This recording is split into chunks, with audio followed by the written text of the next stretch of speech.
वाचा कल्पतर्पस्य कृपा सिंधुभ्येव च पतितानां पावनेभ्यो वैष्णवेभ्यो नमो नमः। वासुदेवसुतं देवं कंसचाणूरमर्दनं देवकी परमानंदं कृष्णं वंदे जगद्गुरुं। गाद्यायिनी महामाये महायोगिनी यदीश्वरी नंदगोपसुतं देवी पदिंदे गुरुदे नमः। ओम नमो भगवते वासुदेवाय। ओम नमो भगवते वासुदेवाय। ओम नमो भगवते वासुदेवाय।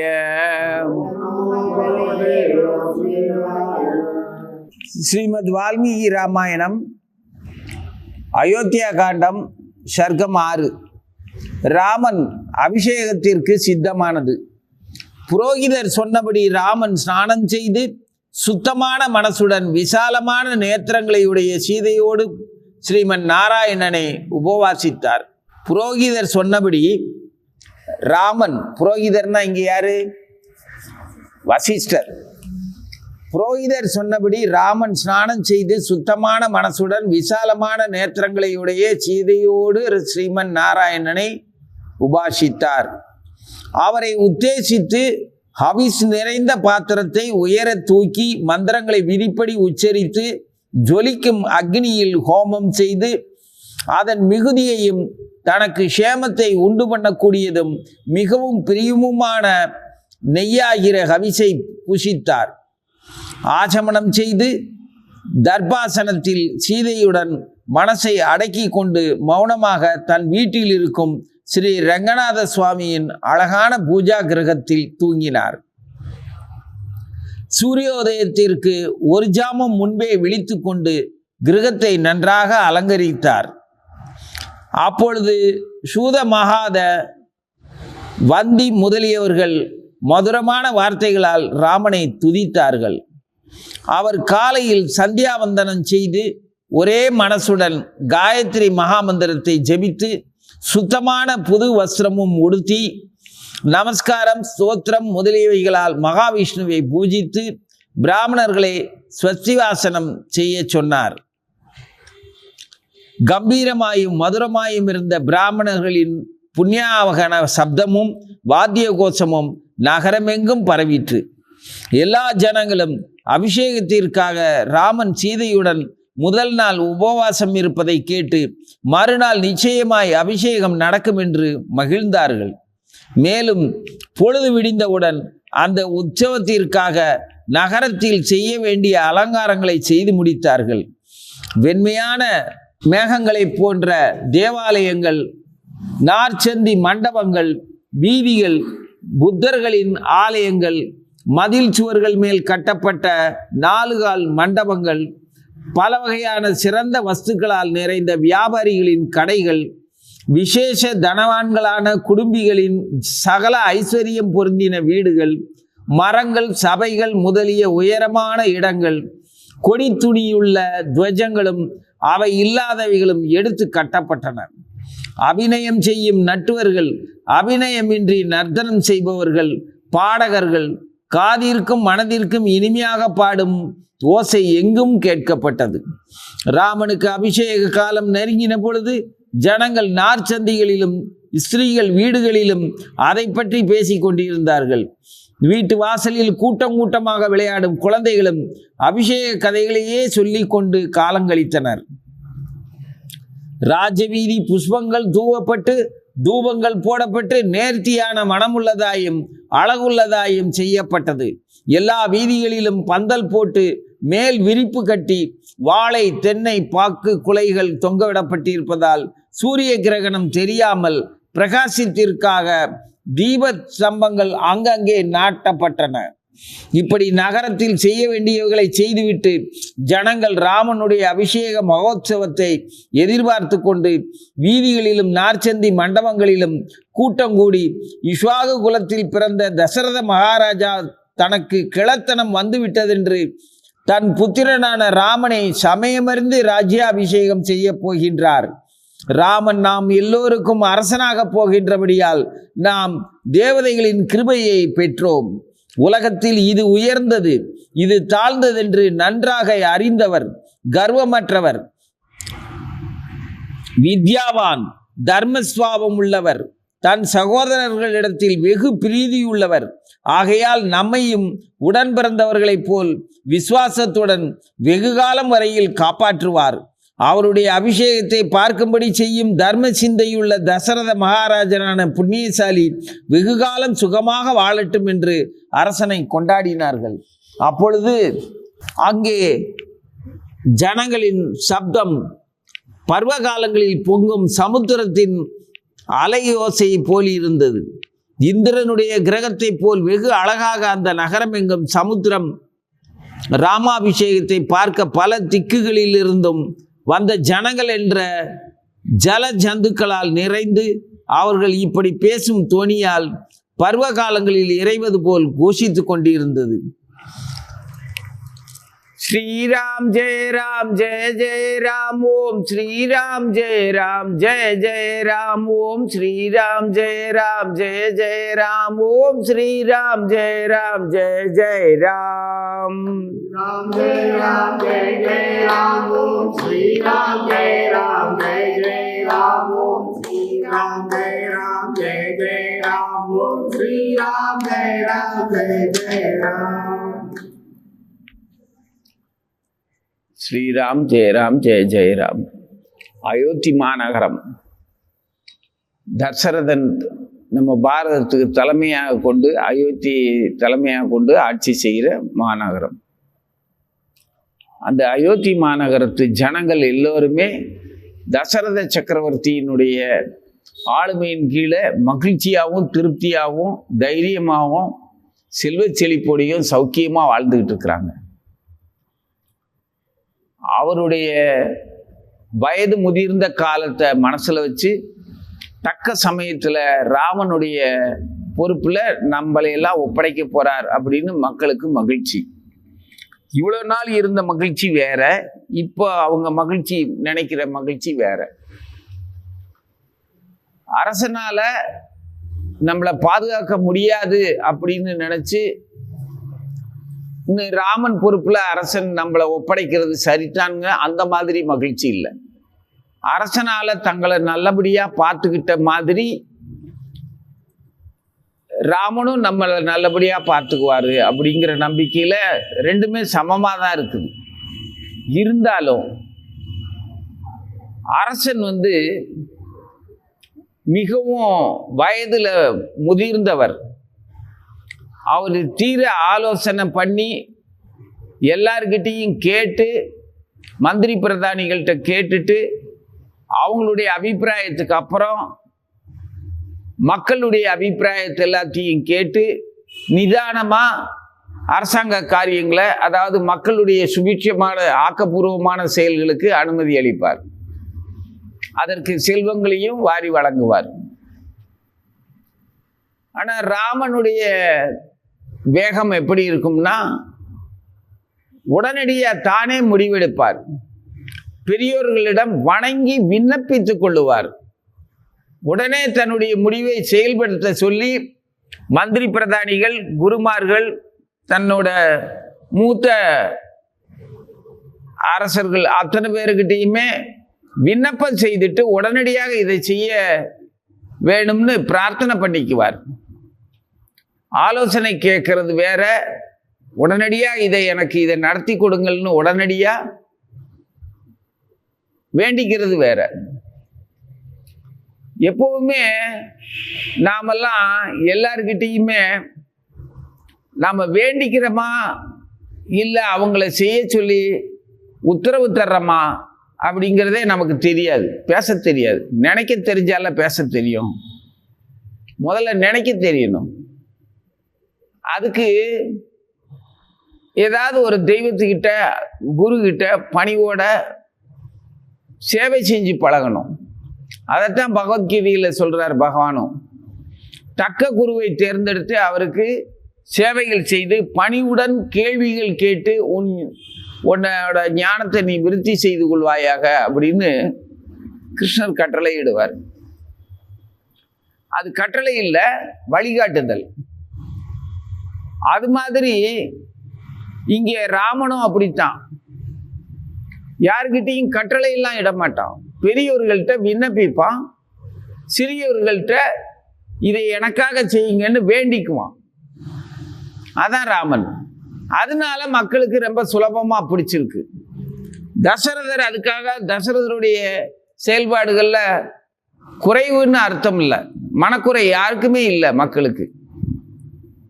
அவர் வயது முதிர்ந்தவர், நிதானமாகவும் தெளிவாகவும் உறுதியாகவும் 4 பேரை கேட்டு தன்னுடைய எல்லாருக்கும் சகல மரியாதையும் கொடுத்து தன்னுடைய அரச சபையில் அதை விண்ணப்பம் செய்து மக்கள்கிட்ட அறிவித்து அதுக்கப்புறம் தான் செய்வார். இப்படி நிதான புத்தி உள்ளவர் உடனடியாக முதல் நாள் சொன்னார், பகல்ல இரவே உபவாசம் இருக்க சொன்னாரு மகனை. காலையில அபிஷேகம்னு சொல்லி முடிவெடுத்துட்டார்.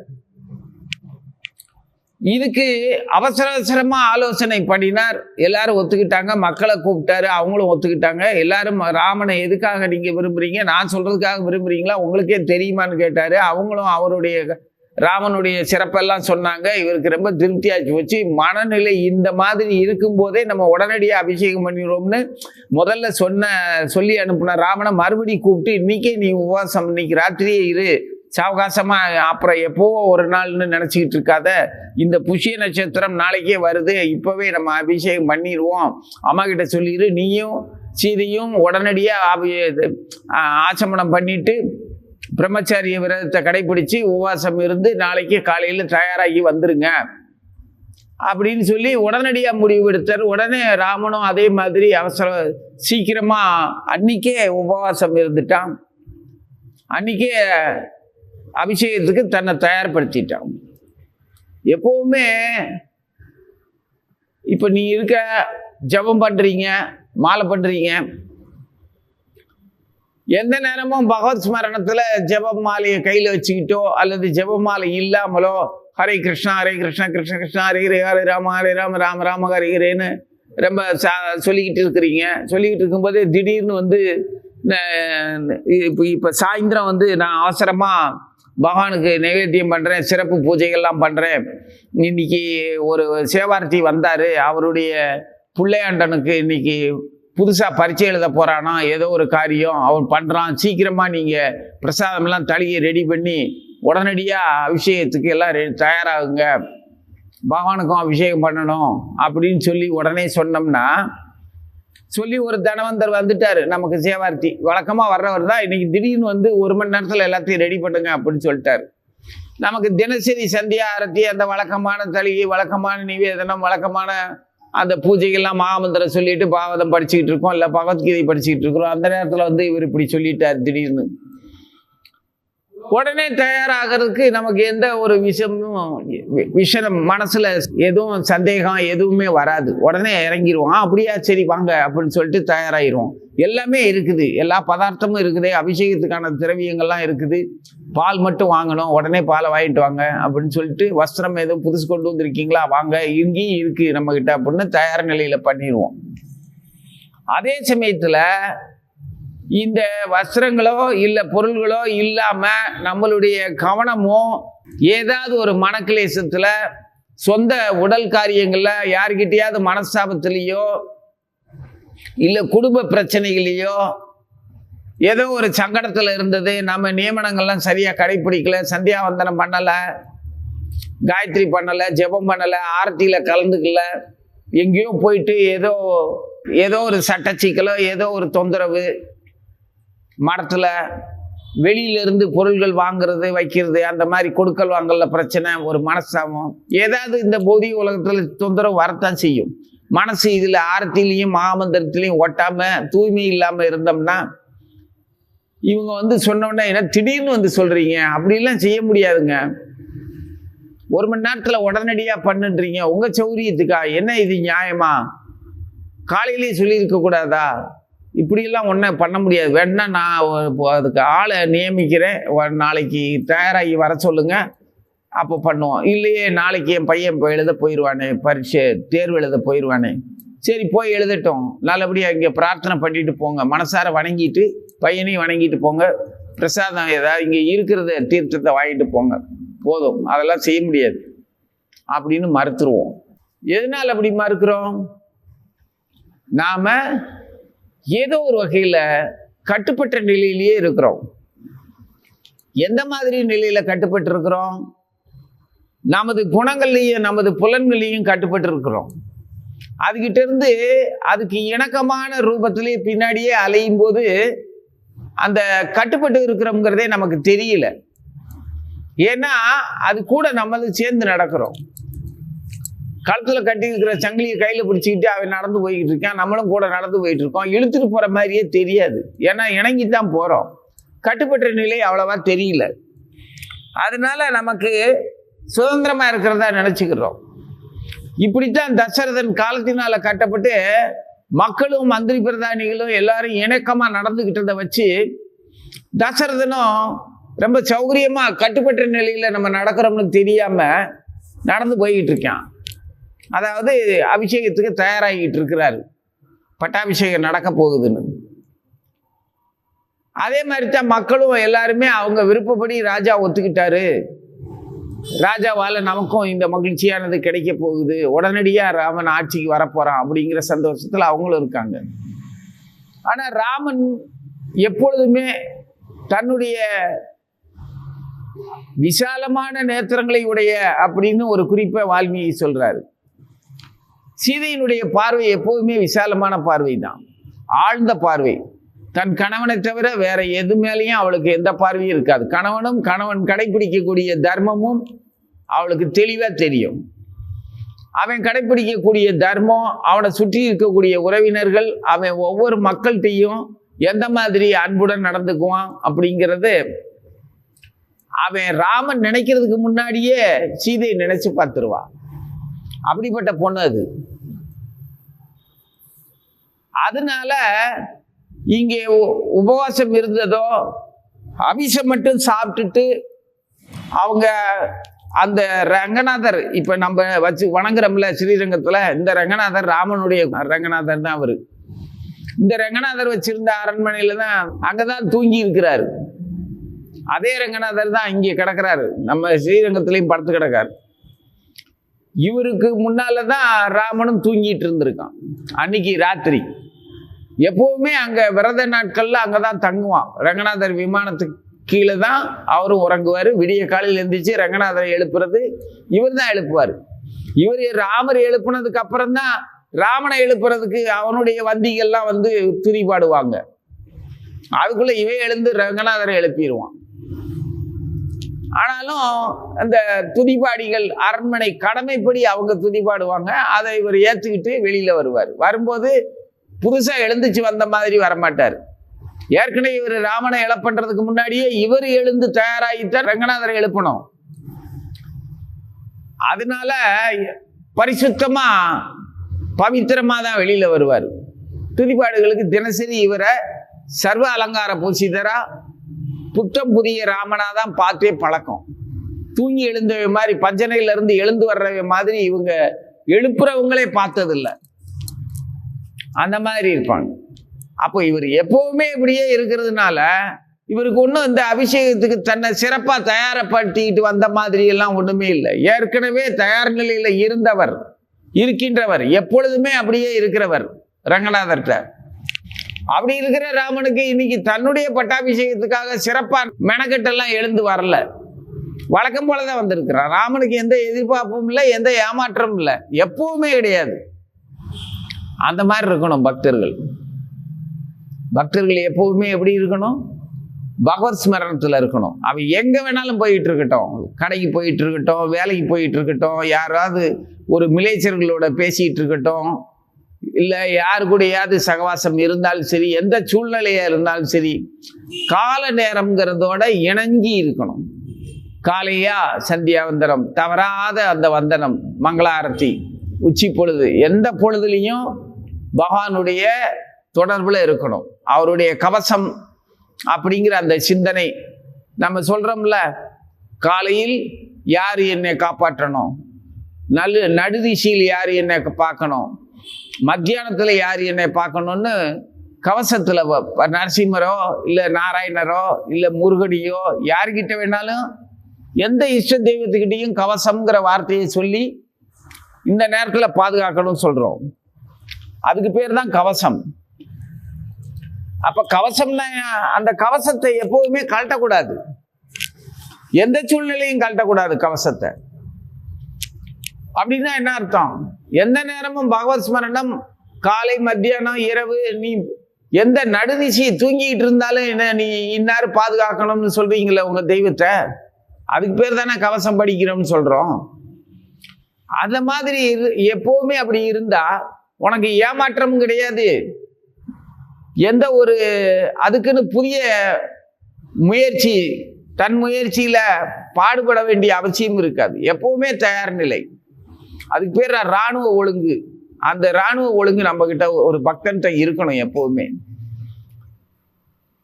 அவன் அதுக்காக அவனுடைய சொந்த உடற்காரியங்களை எல்லாம் செய்ய முடியாது, இதே ஞாபகத்துல உக்காந்துக்கிட்டே இருக்கணும்னு அர்த்தம் இல்லை. அதுக்காக இராணுவ வீரர்கள்லாம் அவங்க காரியங்கள்லாம் பண்ணாமலா இருக்காங்க. குளிப்பாங்க, உடுத்துவாங்க, தன்னுடைய காலணிகளை எல்லாம் சுத்தம் பண்ணுவாங்க, உடுத்தி எந்த நேரமும் அந்த தயார் நிலையில மனமும் செயலும் இருக்குமே, குணம் இருக்குமே தவிர மற்ற காரியங்கள்லாம் சுலபமா செய்வாங்க. அந்த மாதிரி இருக்கணும் ஒரு பக்தனுடைய செயல். இப்ப அப்படி இருந்ததுனாலதான் ராமனுடைய பராக்கிரமம் வீண் போகாத பராக்கிரமம். பராக்கிரமம், கிரமம்னா செயல்கள். உயர்ந்த உன்னதமான உத்தமமான என்றும் நிலைத்த தர்மத்தின் வடிவமா, தர்மம் அல்லாத எந்த ஒரு செயலையும் செய்யாத ஒரு உத்தம செயல் தான் பராக்கிரமம். அது வீண் போகாத பராக்கிரமமா இருக்கும் ராமன் கிட்ட. எந்த செயலும் வீண் போகாது. ஆனா இங்க இந்த அயோத்தி மாநகரம் இப்ப கொண்டாடுற மகிழ்ச்சி எல்லாம் கொஞ்ச நேரத்துல வீண் போன மாதிரி ஆயிரும். அது இந்த மக்களுக்கு தெரியல, தசரதனுக்கே தெரியல, யாருக்குமே தெரியல. ராமனுக்கு தெரியுமா? ராமனுக்கும் தெரியாது. ராமனுக்கு தெரியவே தெரியாது. ஏன்னு கேட்டா, ஏன் தெரியாதுன்னு தைரியமா சொல்றேன்னா, இப்படி ஒரு நிகழ்ச்சிய இவங்க இவ்வளவு துயரமா எடுத்துக்குவாங்க, இப்படி நகரமே தனக்காக கொண்டாடின நகரம் தனக்காகவே வருத்தத்திலையும் சோகத்திலையும் ஆழ்ந்துரும் அப்படின்னு ராமன் நினைக்கல. அடுத்த கட்டத்துல நம்மள மாதிரியே எல்லோரும் எந்த சூழ்நிலையிலையும் சுலபமாகவும் சுயமாகவும் இருப்பாங்க, யாருக்கும் எந்த ஏமாற்றமும் வராது அப்படிங்கிற மாதிரி தான் ராமனுடைய குணமெல்லாம் இருக்கும். ஏன்னா நாம அப்படித்தான் இருப்போம், அதே மாதிரி தான் எல்லாரும் இருப்பாங்கன்னு நம்புறது தானே. அந்த மனநிலையில இது நடக்காம போயிடும், எல்லாரும் அழுக போறாங்க, வருத்தப்பட போறாங்க அப்படின்னு எல்லாம் ராமன் நினைப்பான். அவனுக்கு அந்த மாதிரி எல்லாம் எண்ணம் கிடையாது. ஏன்னா எடுத்திருக்கிறது மனித அவதாரம். இந்த மனித அவதாரத்துல இந்த தேவையில்லாம முந்தைய கற்பனைகள்லாம் மனிதனுக்கு சொந்தம் இல்லாத வீண் கற்பனை. அந்த புலன்வெளியில இந்திரியங்கள் வழியில மனுஷன் போகும்போது தான் அவனுக்கு வீணான கற்பனையும் வீணான எதிர்பார்ப்புகளும் வீணான ஏமாற்றங்களும் வீணான கஷ்டங்களும் வந்துகிட்டு இருக்கு. எல்லா கஷ்டமுமே அவனுக்கு சம்பந்தம் இல்லாத கஷ்டம்தான். அவன் குணத்தினால தேவையில்லாத எதிர்பார்ப்பு, அதிக பிரசங்கத்தனமான, யாரையும் மதிக்காத ஒரு பண்பு, தனக்கு உரிமை இல்லாத, தனக்கு தகுதி இல்லாத, தனக்கு இயல்புக்கு மாறான செயல்களை இழுத்து போட்டு செஞ்சுக்கிறது, இந்த மாதிரி சிக்கல்கள்ல மனிதன் எப்பவுமே துயரத்திலேயே ஆழ்ந்துட்டு இருக்கிறான். அந்த துயரங்கள் எல்லாமே தன்னுடைய குணமும் தன்னுடைய செயலும் தான் அப்படிங்கிறத அவன் உணர்ந்து இருந்தான்னா அவனுக்கு எந்த கஷ்டமும் இருக்காது. அதனால மனிதனுடைய கஷ்டங்கள், மனிதனுக்கு கஷ்டம்ங்கிறதே, கஷ்டம்னு சொல்றதே தப்பு. கஷ்டத்துக்கு காரணமானவன் மனிதன் கிடையாது. ஏன்னா ஆத்மா சச்சித் ஆனந்த வடிவம், பகவானை போலவே அளவுல சிறுசு. பகவான் விபுன்னா ஜீவாத்மா அணுவளவே இருந்தாலும் அவனும் ஆனந்த நிலையில, சத்தியமான நிலையில, தர்மத்தின் வடிவத்தில் இருக்கக்கூடியவன் தான் ஆத்மா. அவனுடைய வடிவமும் அதுதான், உணர்வும் அதுதான், உயிரும் அதுதான். அப்படி இருக்கிறவனுக்கு துன்பம்ங்கிறது வர்றதுக்கு வாய்ப்பே இல்லை. அவன் தன்னுடைய குணத்தினால வீணா போன வீணானன்னா உபயோகமற்ற எண்ணங்களாலையும் உபயோகமற்ற திட்டங்களாலையும் தனக்கு தொல்லை தரக்கூடிய இது மேல ஆசைகளும் வச்சுக்கிட்டு நிறைய தவறுகள் தொடர்ந்து தப்பு கணக்கா போட்டு ஜென்ம ஜென்மமா எப்ப இருந்து இதை தொடங்கினான்னு தெரியாது. இப்போ வரைக்கும் அவனுக்கு இருக்கிறதெல்லாம் இந்த குப்பைகள் தான். அதை வச்சுக்கிட்டு தான் எனக்கு மனுஷன் கஷ்டப்படுறான்னு தவிர உண்மையில மனுஷன் கஷ்டப்படுறதுக்கோ தரித்திரனாவோ துரதிர்ஷ்டசாலியாகவோ நாத்திகனாவோ அயோக்கியனாவோ வாழ்றதுக்கான உரிமை அவனுக்கு அந்த வாய்ப்பே கிடையாது. அதுக்கு தகுந்தவன் மனித பிறவியே கிடையாது. விலங்குகளுக்கு வேணா இருக்கலாம், ஆனா மனிதன் அப்படிங்கிறவே அழகானவன், தேவர்களுக்கு அடுத்து தேவர்களை உபாசிக்கின்றவன், தேவர்களால் போற்றப்படக்கூடியவன், தேவர்களால் வாழ்த்தப்படக்கூடியவன், தேவர்களை எந்த நேரமும் மகிழ்ச்சியா வச்சிட்டு இருக்கிறவே, தேவர்களுக்கும் தெய்வங்களுக்குமே மகிழ்ச்சியை தரக்கூடியவன், அந்த அளவுக்கு ஆற்றல் உள்ளவன் மனிதன். அப்பேற்பட்ட மனித பிறவிய நாம விலங்க போல உபத்திரங்களால நிறைய சேதப்படுத்திக்கிட்டு வாழ்ந்துகிட்டு இருக்கிறோம். எத்தனை தடவை மனித பிறவி கிடைச்சாலும் மனித பிறவியை வாழ்றதுக்காக பயிற்சியை பழகிறதும் இல்லை, அனுபவிக்கிறதும் இல்லை. ராமன் கடவுள் மனிதனாக அவதரித்தார், அவர் மனிதனாகவே வாழ்ந்து காட்டினார். அதனால அவருக்கு எதிர்பார்ப்போ ஏமாற்றங்களோ எதுவுமே கிடையாது. மக்கள் இப்படி கஷ்டப்படுவாங்கன்னு நினைச்சு பார்க்க கூட தெரியல. நிகழ்ச்சிக்கு காலத்துக்கு இணங்கி எப்பொழுதும் போல அவன் தூய்மையாகவும் வலிமையாகவும் மன அமைதியோடையும் சாந்த சொரூபியா தன்னுடைய உபவாசத்தை முடிச்சா மனைவியுடைய புறப்பட்டு கிளம்ப போறான். அயோத்தி மாநகரம் மகிழ்ச்சியாக இருக்கிறத பார்த்துட்டு இருக்கிறாரு, தன்னை தயார்படுத்தி இருக்கிறாரு. இப்போ மாநகர மக்களை பற்றி அயோத்தி மாநகருடைய மக்கள் எல்லா குழந்தைகள்ல இருந்து பெரியவங்கள்ல இருந்து பெண்கள்ல இருந்து முன்னோர்கள் வயதானவர்கள்ல இருந்து அங்கங்க கூடி கூடி பேசுறாங்க, மகிழ்ச்சியா இருக்கிறாங்க. அந்த நகரத்தினுடைய மகிழ்ச்சி கொண்டாட்டத்தை மனசுல வச்சுக்கிட்டு ராமன் இதை எப்படி சந்திக்க போறார், அடுத்து தசரத சக்கரவர்த்தி எப்படி இந்த நிகழ்ச்சியோட அடுத்த கட்டம் எந்த மாதிரி வால்மீகி நமக்கு காட்சியை வழங்க போகிறாருங்கிறத அடுத்து பார்க்கணும். ஜெய் ஸ்ரீராம்.